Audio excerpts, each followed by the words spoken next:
ನಾರದರು ಅವರ ಆತ್ಮಕಥೆಯನ್ನು ಹೇಳ್ತಾರೆ. ವ್ಯಾಸರು ಕೇಳ್ತಾರೆ, ನಾರದರೆ ನಿಮ್ಮ ಬಗ್ಗೆ ಹೇಳಿ. ನಾರದರೆ ನಿಮ್ಮ ಬಗ್ಗೆ ಹೇಳಿ ಅಂತಂದರೆ ನಾರದರು ಹಿಂದಿನ ಜನ್ಮದ ಬಗ್ಗೆ ಕತೆ ಹೇಳಲಿಕ್ಕೆ ಶುರು ಮಾಡ್ತಾರೆ. ನಾರದರ ಹಿಂದಿನ ಜನ್ಮ ಶಾಪಗ್ರಸ್ತವಾದ ಒಂದು ದಾಸಿ, ಕೆಲಸದ ಹೆಣ್ಮಗಳ ಮಗನಾಗಿ ಹುಟ್ಟಿದ ಒಂದು ಜನ್ಮ. ಆ ಕಥೆಯನ್ನು ಹೇಳ್ತಾರೆ, ನಾರದರು ಹೇಳ್ತಾರೆ. ವ್ಯಾಸರ ಮುಂದೆ ಒಪ್ಪಿಕೊಳ್ಳುತ್ತಾರೆ.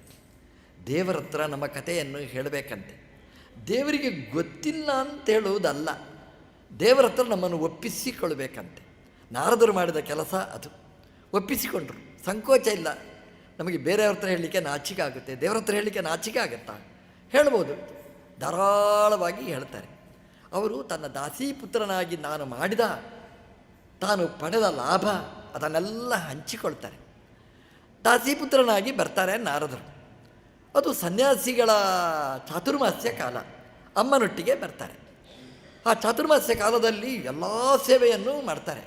ಸಂಕೋಚ ಇಲ್ಲದೆ ಆ ದಾಸಿ ಏನು ಮಾಡ್ತಾಳೆ ಅದಕ್ಕಿಂತ ಹೆಚ್ಚಿನ ಕೆಲಸ ನಾರದರೆ. ಆ ಮಗ, ಒಂದು ಕೂಸು, ಪಂಚಹಾಯನೋ ಬಾಲ, 5 ವರ್ಷದ ಕೂಸು. ನಾರದರು ಹೇಳೋದು, ನಾನು ದಾಸಿ ಅಂದರೆ ಆ ರಿಮೆಂಬರ್ ಪವರ್ ನೋಡಿ, ಎಷ್ಟು ನೋಡಿ. ನಾರದರ 5ನೇ ವರ್ಷದ ಜನ್ಮ ಅಲ್ಲ, ನಾರದರ ಬರ್ತ್, ಹುಟ್ಟುವುದಕ್ಕಿಂತ ಹಿಂದಿನ ಜನ್ಮದಲ್ಲಿ 5 ವರ್ಷ ಆಗಿದ್ದಾಗ ನಮ್ಮ ಹತ್ರ ಕೇಳಿದರೆ, ನೀವು 5ನೇ ವರ್ಷದಲ್ಲಿ ಏನಾಗಿದ್ದೆ? ತಿಂದಿದ್ದೆ, ಮಲಗಿದ್ದೆ. ಅದು ಅಂದಾಜಿಗೆ ಹೇಳಬೇಕಷ್ಟೆ. ನಮಗೆ ಅಷ್ಟು ಪರ್ಫೆಕ್ಟಾಗಿ ಹೇಳಲಿಕ್ಕೆ ನಮ್ಮ ಮೆಮರಿ ಪವರ್ ಅಂದರೆ ಅಷ್ಟಿದೆ ನಮಗೆ. ನಾರದರಿಗೆ ಜನ್ಮಾಂತರದ ಮೆಮರಿ ಶಕ್ತಿ ಇತ್ತು ನೋಡಿ. ಇದು ದೈವದತ್ತವಾದ್ದು. ಅವರು ಹೇಳ್ತಾರೆ, ನಾನು ದಾಸೀಪುತ್ರನಾಗಿದ್ದಾಗ ನಾನು ಅಲ್ಲಿ ಸನ್ಯಾಸಿಗಳ ಜೊತೆಗೆ ನಾನಿದ್ದೆ. ನನಗೆ ಎಲ್ಲ ಶುದ್ಧ ಮಾಡಲಿಕ್ಕೆ ಅವಕಾಶ ಮಾಡಿಕೊಟ್ಟಿದ್ದರು. ಗೋಮಯ ಬಳಿಯುತ್ತಿದ್ದೆ. ಭಾಗವತ ಹೇಳೋದು, ಗೋಮಯ ಬಳಿಯುತ್ತಿದ್ದೆ ಅಂತ ನಾರದರು ಹೇಳಿದರು. ನಮ್ಮನೆಯಲ್ಲಿ ಗೋಮಯನೇ ಇಲ್ಲ, ಈಗ ಬಳಿಯುವುದು ಎಲ್ಲಿಂದ? ಯಾಕೆಂದರೆ ಮೈಲಿಗೇನೇ ಆಗೋಲ್ಲ ಮಡಿ. ಮನೆಯಲ್ಲಿ ಗೋಮಯ ಇರಬೇಕಂತೆ. ಯಾವ ಮನೆಯಲ್ಲಿ ಗೋಮಯ ಇರ್ತದೆ ಆ ಮನೆಗೆ ಕಲಿಪ್ರವೇಶ ಆಗುವುದಿಲ್ಲ. ಗೋಮಯ ಇಲ್ಲ ಅಂದರೆ ಕಲಿಪ್ರವೇಶ ಆಗ್ತದೆ ಅಂತ ಅದರ ಅರ್ಥ. ಗೋಮಯದಲ್ಲಿ ಲಕ್ಷ್ಮೀದೇವಿಯ ಸನ್ನಿಧಾನ ಅಂತೆ. ಗೋಮಯದಿಂದ ನಾನು ಆ ಜಾಗವನ್ನು ಶುದ್ಧ ಮಾಡ್ತಿದ್ದೆ ಅಂತ ನಾರದರು ಹೇಳ್ತಾರೆ. ನಮ್ಮ ಹುಡುಗರಿಗೆಲ್ಲ ಹೇಳಿ, ಅದು ಮುಟ್ಲಿಕ್ಕೆ ಹೇಸಿಗೆ ಆಗುತ್ತೆ ಅಂತ ಹೇಳ್ತಾರೆ. ಗೋಮಯ ಮುಟ್ಟಿದರೆ ಕೈ ತೊಳಿಬೇಕು, ಸೋಪ್ ಹಾಕಿದ ಮೇಲೆ ಗೋಮಯದಲ್ಲಿ ಕೈ ತೊಳಿಬೇಕು, ತಿರ್ಗ ಅದು. ಆ ಗೋಮಯಕ್ಕೆ ಅಷ್ಟು ಶಕ್ತಿ ಇದೆ. ಅದು ಆ ಒಳಗಿನ ಕೈಯಲ್ಲಿರ್ತಕ್ಕಂಥ, ಚರ್ಮದಲ್ಲಿರ್ತಕ್ಕ ದೋಷವನ್ನು ಪರಿಹಾರ ಮಾಡುವ ಶಕ್ತಿ ಮಣ್ಣಿಗಿದೆ, ಗೋಮಯಕ್ಕಿದೆ.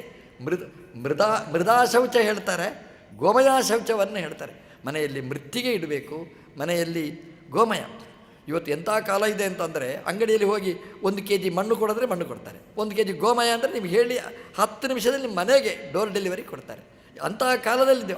ಆದರೂ ನಾವು ತರಿಸೋದಿಲ್ಲ ಅಂತಂದರೆ ನಮಗೆ ಶ್ರದ್ಧೆ ಇಲ್ಲ ಅಂತ ಅರ್ಥ ಅಲ್ಲ.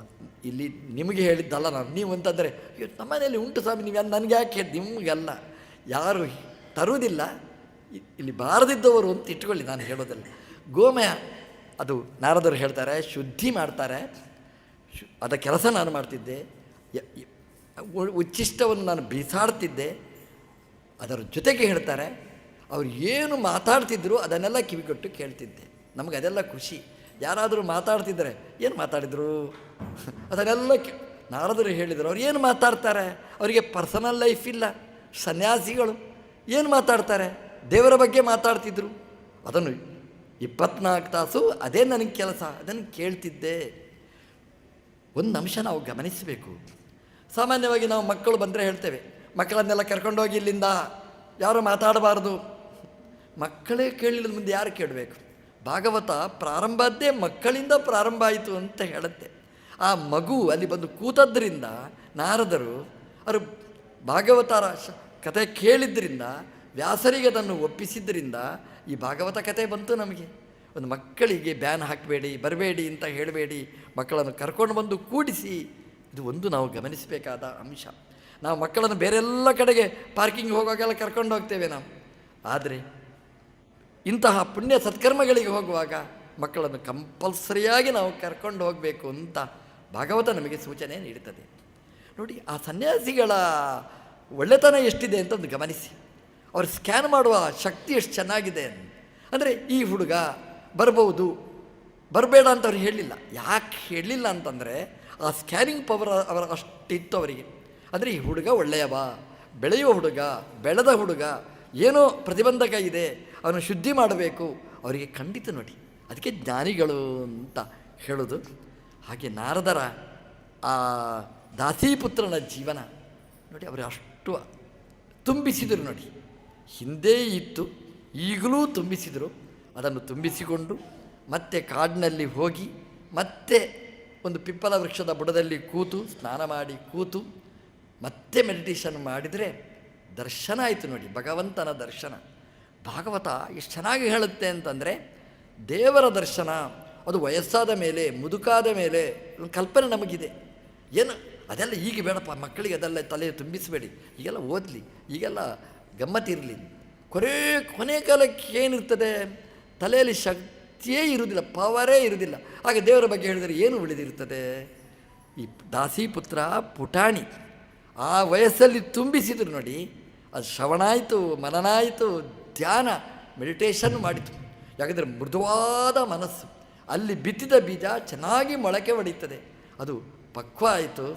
ಅಲ್ಲಿ ಭಗವಂತ ಒಲಿದ ಒಂದು ನಿಮಿಷ, ಒಂದು ಕ್ಷಣ ಭಗವಂತನ ದರ್ಶನ ಸಿಕ್ಕಿತು. ಏನು ಖುಷಿಪಟ್ಟರು. ದೇವರ ದರ್ಶನ ಅಂದರೆ ಹಾಗೆ. ತಿರುಪತಿಗೆ ಹೋಗ್ತೇವೆ, ಒಂದು ಸಲ ದರ್ಶನ ಆಯಿತು, ಪುಣ್ಯಕ್ಕೆ ಯಾರು ಜರಗಂಡಿ ಅಂತ ಹೇಳಿಲ್ಲ ಅಂದರೆ, ಅಬ್ಬಾ ಶ್ರೀನಿವಾಸ ಏನು ದೊಡ್ಡವ ನೀನು, ಏನು ನಮ್ಮಪ್ಪ ತಿಮ್ಮಪ್ಪ ಹೀಗೆ ಇರು ಯಾವಾಗಲೂ ಅಂತ ದೇವರಿಗೆ ಹರಸಿ ಬರ್ತೇವೆ ನೋಡಿ. ಅಂದರೆ ಒಂದು ಕ್ಷಣ ಈ ದೇವರನ್ನು ನೋಡಿದ್ರೇ ನಾವು ಇಷ್ಟು ಖುಷಿ ಪಡ್ತೇವೆ ಅಂತಂದರೆ, ಆ ಚಿನ್ಮಯ ಮೂರ್ತಿ ಭಗವಂತನನ್ನು ನೋಡಿದರೆ ಏನು ಆನಂದ ಆಗಿರಬೇಕು. ಮರುಕ್ಷಣದಲ್ಲಿ ಇಲ್ಲ ಜರಗಂಡಿ, ನಾರದರನ್ನು ದುಡಿದ್ದಲ್ಲ, ದೇವರನ್ನೇ ಜರಗಂಡಿ, ದೇವರೇ ಇಲ್ಲ ಅಲ್ಲಿ. ಆ ಕಣ್ಣೀರು ಹಾಕಿದರು, ಸ್ವಾಮಿ ಬಾ ಬಾ ಬಾ ಅಂತ ಅದರ ಆಸೆಯನ್ನು ಹುಟ್ಟಿಸಿ ದೇವರ ಅಭಯ ಕೊಟ್ಟ. ಮುಂದಿನ ಜನ್ಮದಲ್ಲಿ ಹುಟ್ಟಿನಿಂದ ನಿನಗೆ ದರ್ಶನ ಅಂತ, ಸ್ಪೆಷಲ್ ದರ್ಶನ ಅಂತ. ಹಾಗೆ ನಾರದರಾಗಿ ವೈಣಿಕರಾಗಿ ಭಗವಂತನ ದರ್ಶನ ಪಡೆಯುವ ಯೋಗ. ಬ್ರಹ್ಮದೇವರ ಉತ್ಸಂಗಾತ್ ನಾರದೋ ಜಜ್ಞೆ. ನಾರದರು ಬ್ರಹ್ಮದೇವರ ಭಗವಂತನ ನಾಭಿಯಿಂದ ಬ್ರಹ್ಮದೇವರು ಬಂದರು, ಬ್ರಹ್ಮದೇವರ ಉತ್ಸಂಗದಿಂದ ನಾರದರು ಬಂದರು. ಎಷ್ಟು ಚೆನ್ನಾಗಿದೆ ನೋಡಿ, ಉತ್ಸಂಗ, ಉತ್ಕೃಷ್ಟರ ಸಂಘದಿಂದ ನಾರದರು ಬಂದರು. ನಾರದರ ಅಂತಂದರೆ ಶ್ರವಣ ಮನನ ಧ್ಯಾನ ಯಾರಿಂದ ಬರ್ತದೆ? ಉತ್ಸಂಗದಿಂದ, ಬ್ರಹ್ಮ ಉತ್ಸಂಗದಿಂದ, ಬ್ರಹ್ಮಜ್ಞಾನಿಗಳ ಉತ್ಕೃಷ್ಟವಾದ ಸಂಘದಿಂದ ನಮಗೆ ನಾರದರು ಬರ್ತಾರೆ. ಶ್ರವಣ ಮನನ ಧ್ಯಾನಾದಿಗಳು ಭಗವಂತನ ದರ್ಶನ ನಮಗೆ ಬರುತ್ತೆ ಅಂತ ನಾರದರು ವ್ಯಾಸರಿಗೆ ನಿವೇದಿಸಿಕೊಳ್ತಾರೆ. ವ್ಯಾಸರು ಭಾಗವತವನ್ನು ರಚಿಸ್ತಾರೆ. ಭಾಗವತ ರಚನೆ ಮಾಡ್ತಾ ಅಶ್ವತ್ಥಾಮರ ಕಥೆಯನ್ನು ಹೇಳ್ತಾರೆ. ಅಶ್ವತ್ಥಾಮರ ಕಥೆ ನೆನಪಿಸಿಕೊಳ್ಬೇಕು ನಾವು. ಯಾಕೆಂದರೆ ಇದು ಕ್ಷೇತ್ರ ರುದ್ರದೇವರ ಕ್ಷೇತ್ರ. ರುದ್ರದೇವರ ಬೇರೆ ಬೇರೆ ರೂಪಗಳಿವೆ. ದುರ್ವಾಸರು ರುದ್ರದೇವರ ರೂಪ, ಶುಕಾಚಾರ್ಯರು ರುದ್ರದೇವರ ರೂಪ, ಅಶ್ವತ್ಥಾಮರು ರುದ್ರದೇವರ ರೂಪ. ಅಶ್ವತ್ಥಾಮರು ಬ್ರಹ್ಮಚಾರಿಗಳು, ಪಾರ್ವತಿಯ ಸಂಬಂಧ ಇಲ್ಲ, ಶುದ್ಧ ಬ್ರಹ್ಮಚಾರಿಗಳು ಅಶ್ವತ್ಥಾಮಾಚಾರ್ಯ. ಸಾಮಾನ್ಯವಾಗಿ ನಾವು ಹೇಳೋದುಂಟು, ಹೆಣ್ಮಕ್ಕಳಿಂದ ಗಂಡಸರು ಕೆಡ್ತಾರೆ ಅಂತ. ಅದಕ್ಕೆ ಅಪವಾದ ಅಶ್ವತ್ಥಾಮಾಚಾರ್ಯ. ಯಾಕೆಂತಂದರೆ ಅಲ್ಲ, ಅವರು ಹೆಂಡತಿಯಿಂದಾಗಿ ಶಾಪಗ್ರಸ್ತರಾಗಿಯೇ ಬಂದವರು, ಅದು ಬೇರೆ ಬಿಡಿ. ಅಶ್ವತ್ಥಾಮರು ದುರ್ಯೋಧನನ ಸಖ್ಯ ಮಾಡಿದರು, ಇದೊಂದು ಸಮಸ್ಯೆ, ಮತ್ತೇನಿಲ್ಲ. ದುರ್ಯೋಧನ ಅಂದರೆ ಒಳ್ಳೆಯವ, ದುರ್ಯೋಧನ ನನಗೆ ಇಷ್ಟನಾದವ ಅಂತ ಒಪ್ಪಿಕೊಂಡ್ರು ನೋಡಿ. ಹಾಗಾಗಿ ಅಶ್ವತ್ಥಾಮರ ಜೀವನವನ್ನು ಶ್ರೀಮದ್ ಭಾಗವತ ಚಿತ್ರಿಸ್ತದೆ. ಅಲ್ಲಿಂದ ಭಾಗವತ ಪ್ರಾರಂಭ ಆಗುತ್ತೆ. ಅಂದರೆ ನಾವು ಎಲ್ಲಿ ಕೆಡ್ತೇವೆ, ನಮ್ಮ ದಾರಿಯಲ್ಲಿ ನಾವು ತಪ್ಪುತ್ತೇವೆ ಅಲ್ಲಿ ಹೇಳಬೇಕು. ನಮಗೆ ಕಾಶಿ ಹೋಗಬೇಕು, ನಮಗೆ ಪರ್ತಗಾಲಿ ಮಠಕ್ಕೆ ಬರಬೇಕು, ನಾವು ದಾರಿ ಎಲ್ಲಿ ತಪ್ಪುತ್ತೇವೆ ಅಲ್ಲಿ ಲಿಂಕ್ ಕೊಡ್ತಾರೆ ನೋಡಿ, ಇಲ್ಲಿ ಹೋಗಿ ರೈಟಿಗೆ ಹೋಗಿ ಲೆಫ್ಟಿಗೆ ಬನ್ನಿ ಅಂತ ಹೇಳಿದರೆ ನಾವು ಸರಿ ದಾರಿಯಲ್ಲಿ ಬರ್ತೇವೆ ನೋಡಿ. ನಾವು ದಾರಿ ತಪ್ಪುವುದು ಎಲ್ಲಿ ಭಾಗವತದಲ್ಲಿ ಹೇಳೋದು, ನಾವು ಆ ದಾರಿ ತೋರಿಸ್ತಾರೆ. ನಾವು ಎಲ್ಲಿ ತಪ್ಪಿದ್ದೇವೆ ಅಂತಂದರೆ, ಯಾರ ಜೊತೆಗೆ ನಾವು ಸೇರಬೇಕಿತ್ತು ಅಲ್ಲಿ ಸೇರಲಿಲ್ಲ, ಯಾರ ಜೊತೆಗೆ ಸೇರಬಾರ್ದೋ ಅವರ ಜೊತೆಗೆ ಸೇರಿದರೆ ನಾವು ದೇವರಿಂದ ಹೇಗೆ ದೂರ ಆಗ್ತೇವೆ ಅದನ್ನು ಭಾಗವತದಲ್ಲಿ ನಮಗೆ ಕಲಿಸಿಕೊಡ್ತಾರೆ. ಅಶ್ವತ್ಥಾಮರು ದೂರ ಆದರು. ಹೇಗೆ ದೂರ ಆದರು? ದುರ್ಯೋಧನ ಭೀಮಸೇನ ದೇವರ ಗದಾ ಪ್ರಹಾರದಿಂದ ತೊಡೆ ಮುರಿದು ಬಿದ್ದ. ಅಶ್ವತ್ಥಾಮರು ಬರ್ತಾರೆ, ಅಶ್ವತ್ಥಾಮರ ಸಖ್ಯ ಅಲ್ಲ, ದುರ್ಯೋಧನನ ಸಖ್ಯ ಅಶ್ವತ್ಥಾಮರಿಗೆ ಬಂದರು ಅಶ್ವತ್ಥಾಮರು. ಬೇಕಿತ್ತ ಅಶ್ವತ್ಥಾಮರಿಗೆ? ಹೇಗಿದ್ದರೂ ಹೋಗಬೇಕಿತ್ತು, ಹೋಪ್ಲೆಸ್, ಅಲ್ಲಿ ಯಾಕೆ ಬರಬೇಕಿತ್ತು? ಬಂದರು. ದುಷ್ಟರ ಸಂಘ ಎಷ್ಟು ಕೆಟ್ಟದು ಮಾಡಿತು ಅಂತಂದರೆ, ಅವ್ರು ಕೇಳಿದರು ಅಶ್ವತ್ಥಾಮರು, ದುರ್ಯೋಧನ ನಿನ್ನ ಕೊನೆಯ ಅಪೇಕ್ಷೆ ಏನು? ಅದು ಯಾಕೆ ಬೇಕು ಇವರಿಗೆ ಕೊನೆ? ಇಷ್ಟು ತನಕ ಅಪೇಕ್ಷೆನೇ ಕೆಟ್ಟದು, ಬೇಡವಾದ್ದು ಮಾಡಿದ. ಕೊನೆಗೆ ಸಾಯುವ ಕಾಲಕ್ಕೆ ನಿನಗೇನು ಬೇಕು ಯಾಕೆ ಕೇಳಬೇಕು? ಉಪವಾಸನೇ ಸಾಯಿಲಿ, ತುಂಬ ಚೆನ್ನಾಗಿರ್ತಿತ್ತಲ್ವಾ? ಹೋಗಿ ಕೇಳ್ತಾರೆ, ನಿನಗೇನು ಬೇಕು ಕೇಳು ಅಂತ ಕೇಳ್ತಾರೆ. ಅಲ್ಲ, ಕೇಳಿದನ್ನು ಕೊಡಲಿಕ್ಕೆ ಸಾಧ್ಯನಾ ಇವರಿಗೆ? ಆಲೋಚನೆ ಮಾಡಬೇಕಾ ಬೇಡವಾ? ಆಲೋಚನೆ ಮಾಡಲಿಲ್ಲ, ಕೇಳಿದರು. ನೋಡಿ, ಇವನಿಗೆ ಕೇಳಲಿಕ್ಕೆ ಸಂಕೋಚ ಇಲ್ಲ, ಅವನಿಗೆ ಹೇಳಲಿಕ್ಕೆ ಸಂಕೋಚ ಇಲ್ಲ. ನೋಡಿ ಏನಾಯಿತು ಅಂತಂದರೆ, ದುರ್ಯೋಧನ ಹೇಳಿದ, ನನಗೆ ನನ್ನ ಸಂತಾನ ಅಂದರೆ ನನ್ನ ಮಗ ಅಲ್ಲ, ನನ್ನ ಹೆಂಡತಿಯ ಮಗ ಸಿಂಹಾಸನದಲ್ಲಿ ಕೂಡಬೇಕು. ಎಷ್ಟು ಅವಾಚ್ಯವಾದ ಶಬ್ದ ನೋಡಿ, ನಮಗೆ ಹೇಳಲಿಕ್ಕೆ ಕಷ್ಟ ಆಗುತ್ತೆ. ಅಶ್ವತ್ಥಾಮ, ನಿನ್ನಿಂದ ಆಗಬೇಕು ಈ ಕೆಲಸ ಅಂತ ಹೇಳ್ತಾರೆ. ಅಶ್ವತ್ಥಾಮ ಮಾತಾಡಲಿಲ್ಲ. ಆದರೆ ನಾವು ಹೇಳ್ತಾ ಇರ್ತೇವೆ, ಅವನು ಕೆಟ್ಟವ, ಮೂರ್ಖ, ಅಯೋಗ್ಯ. ನೀವು ಸುಮ್ಮನೆ ನಿಂತರೆ ಸಿಗ್ನೇಚರ್ ಹಾಕಿದಾಗೇನೆ ಅದನ್ನು ವಿರೋಧ ಮಾಡಬೇಕು. ಇದಿಲ್ಲ, ನಾನು ಒಪ್ಪುವುದಿಲ್ಲ ಅಂತ ಹೇಳಬೇಕು, ಇಲ್ಲಿ ಎದ್ದು ಹೋಗಬೇಕು. ನೀವು ಸುಮ್ಮನೆ ನಿಂತರೆ, ಹೌದ್ರಿ ನೋಡಿ ನಾನು ಹೇಳಿದನ್ನು ಒಪ್ಪಿದ್ದಾರೆ ಅವರು, ಮೌನಂ ಸಮ್ಮತಿ ಲಕ್ಷಣಂ. ನಾವು ಸುಮ್ಮನೆ ಕೂತರೆ ಒಪ್ಪಿಗೆ. ಅಶ್ವತ್ಥಾಮ ಮಾತಿನಿಂದ ಹೇಳಿಲ್ಲ, ಆಯಿತು ಅಂತ ಹೇಳಿಲ್ಲ, ಹೇಳದಿರ್ಬೋದು, ಆದರೆ ಅಲ್ಲಿ ಸಾಕ್ಷಿಯಾಗಿ ನಿಂತ ಅವ್ರ ಮಾತಿಗೆ. ಹಾಗಾಗಿ ದುರ್ಯೋಧನನ ಹೆಂಡತಿಯಲ್ಲಿ ಮಗುವನ್ನು ಕೊಡ್ತೇನೆ ಅಂತ ಹೇಳ್ತಾನೆ ಅಂತಂದರೆ ಇದು ಎಷ್ಟು ನ್ಯಾಯ? ಒಬ್ಬ ಬ್ರಹ್ಮಚಾರಿ, ಅಖಂಡ ಬ್ರಹ್ಮಚರ್ಯ ಒಂದು ಅವನ ಮನಸ್ಸಿನಲ್ಲಿ ಒಂದು ಕ್ಷಣ ಅದಕ್ಕೆ ಸಮ್ಮತಿ ಕೊಟ್ಟ ಹಾಗಾಯಿತು ಅಂತ ಭಾಗವತ ಅಶ್ವತ್ಥಾಮರ ಡಿವಿಯೇಷನ್, ದಾರಿ ತಪ್ಪಿದ ಮಾರ್ಗವನ್ನು ತೋರಿಸ್ತಾರೆ. ಎರಡನೇ ತಪ್ಪು ನೋಡಿ, ದುರ್ಯೋಧನ ಹೇಳಿದ ಪಾಂಡವರ ಸಂತತಿ ನಿರ್ಮೂಲನೆ ಆಗಬೇಕು, ಅಂದರೆ ಸನಾತನ ಧರ್ಮ ನಿರ್ಮೂಲನ ಆಗಬೇಕು, ಸನಾತನ ಅಧರ್ಮ ಸಿಂಹಾಸನದಲ್ಲಿ ಕೂಡಬೇಕು. ನಮ್ಮ ರಾಜಕೀಯ ಅದೇ. ಅಶ್ವತ್ಥಾಮ ಒಪ್ಪಿಕೊಂಡ, ಹೊರಟ. ಅರ್ಧ ಜರತೀಯ, ಅರ್ಧ ಒಪ್ಪಿಕೊಂಡ, ಅರ್ಧ ಬಿಟ್ಟ. ಅಂದರೆ ಧರ್ಮದ ಪರಂಪರೆಯನ್ನು ನಾಶ ಮಾಡ್ತೇನೆ ಅಂತ ಹೊರಟ. ಒಂದು ಮರದಡಿಯಲ್ಲಿ ಮಲಗ್ತಾನೆ. ಅವನು ನೇರ ಹೋಗ್ತಾನೆ. ನೇರ ಹೋಗಿ ಟೆಂಟಿನೊಳಗೆ ಪ್ರವೇಶ ಮಾಡ್ತಾನೆ. ದೊಡ್ಡ ಕಥೆ ಇದೆ. ಟೆಂಟಿನೊಳಗೆ ಪ್ರವೇಶ ಮಾಡ್ತಾನೆ. ಅಲ್ಲಿ ಎಲ್ಲ ತಲೆ ಕಡಿತಾನೆ. ಧೃಷ್ಟದ್ಯುಮ್ನ ಎಲ್ಲರ ತಲೆ ಕಡಿತಾನೆ. ಕೊನೆಗೆ ಪಾಂಡವರ 5 ಮಕ್ಕಳ ತಲೆಯನ್ನು ಕಡಿದು ತರ್ತಾನೆ. ಹಿಡ್ಕೊಂಡು ಹೋಗಿ ದುರ್ಯೋಧನನಿಗೆ ತೋರಿಸ್ತಾನೆ. ಕೃಷ್ಣ ಅರ್ಜುನರು ಬೆನ್ನಟ್ಟಿಕೊಂಡು ಬರ್ತಾರೆ. ದುರ್ಯೋಧನನಿಗೆ ತೋರಿಸ್ತಾನೆ. ದುರ್ಯೋಧನ ನೋಡ್ತಾನೆ. ವಿಪ್ರಿಯಂ ಅಂತ ಶಬ್ದ ಇದೆ. ವಿಪ್ರಿಯಂ ಅಂತಂದರೆ ವಿಶೇಷೇಣ ಪ್ರಿಯಂ ಅಂತ ಒಂದು ಅರ್ಥ, ಪ್ರಿಯ ಆಗಲಿಲ್ಲ ಅಂತ ಒಂದು ಅರ್ಥ. ವ್ಯಾಖ್ಯಾನಕಾರರು 2 ಅರ್ಥ ಬರೀತಾರೆ. ವಿಪ್ರಿಯಂ ಅಂದರೆ ದುರ್ಯೋಧನನಿಗೆ ಖುಷಿ ಆಗಲಿಲ್ಲ, ಅವನ ಅಯೋಗ್ಯ, ಖುಷಿಯಲ್ಲಿ ಆಗುತ್ತೆ, ತೃಪ್ತಿ ಆಗ್ತದಾ, ಇನ್ನೂ ಬೇಕು ಅಂತ ಹೇಳ್ದ. ವಿಪ್ರಿಯಂ ಆಯಿತು, 5 ಸಂತಾನದ 5 ತಲೆಯನ್ನು ಕಡ್ತಂದಿದ್ದಿ, ತುಂಬ ಖುಷಿಪಟ್ಟು ಸತ್ತ ದುರ್ಯೋಧನ. ಅವ ಸತ್ತ, ಇವನನ್ನು ಸತಾಯಿಸಿದ ಅಂತ ಭಾಗವತ ಹೇಳುತ್ತೆ. ಅಶ್ವತ್ಥಾಮನನ್ನು ಬೆನ್ನಟ್ಟಿಕೊಂಡು ಬಂದ ಅರ್ಜುನ ಎಳ್ಕೊಂಡು ಹೋದ. ಹೋಗಿ ದ್ರೌಪದಿಯ ಕಾಲಿಗೆ ಬೀಳಿಸಿದ. ದ್ರೌಪದಿ ಹೇಳಿದ್ಲು, ನನ್ನ ಮಕ್ಕಳು ಸತ್ರು, ಇವ ಕೊಂದ ಸರಿ, ಇವನನ್ನು ಕೊಲ್ತೇನೆ ಅಂತೇಳಿ. ಇವ ಕೊಂದರೆ ನನ್ನ ಸತ್ತ ಮಕ್ಕಳು ಬರ್ತಾರಾ ಅಂತ ಕೇಳ್ತಾಳೆ ದ್ರೌಪದಿ. ಎಷ್ಟು ಎಂಥ ಮಹಿಳೆ ನೋಡಿ. ನಾವಾದರೆ ಹೌದು, ನನ್ನ ಮಕ್ಕಳನ್ನು ಕೊಂದದ್ದಕ್ಕೆ ಇವನು ಕೊಂದ ಹಾಕು ಅಂತ ಹೇಳಬೇಕಿತ್ತು, ಹೇಳಲಿಲ್ಲ. ಎಂಥ ಮಹಿಳೆ ಅಂತ ಅವಳು ಹೇಳ್ತಾಳೆ. ನೋಡಿ, ನನ್ನ ಮಕ್ಕಳನ್ನು ನಾನು ಕಳ್ಕೊಂಡಿದ್ದೇನೆ, ಎಂತಹ ವೇದನೆ ನನಗಿದೆ. ಅಶ್ವತ್ಥಾಮನನ್ನು ಕೊಂದರೆ ಕೃಪಿ ಅವನ ಅಮ್ಮ ಎಂಥ ದುಃಖ ತಪ್ತೆ ಆಗ್ತಾಳೆ. ಆ ಪಾಪ ನನಗೆ ಬೇಡ ಅಂತ ಹೇಳ್ತಾಳೆ. ಇದು ಹೆಣ್ಮಕ್ಕಳಲ್ಲಿರ್ತಕ್ಕಂಥ ಸದ್ಗುಣಕ್ಕೆ ಇದು ನಿದರ್ಶನ.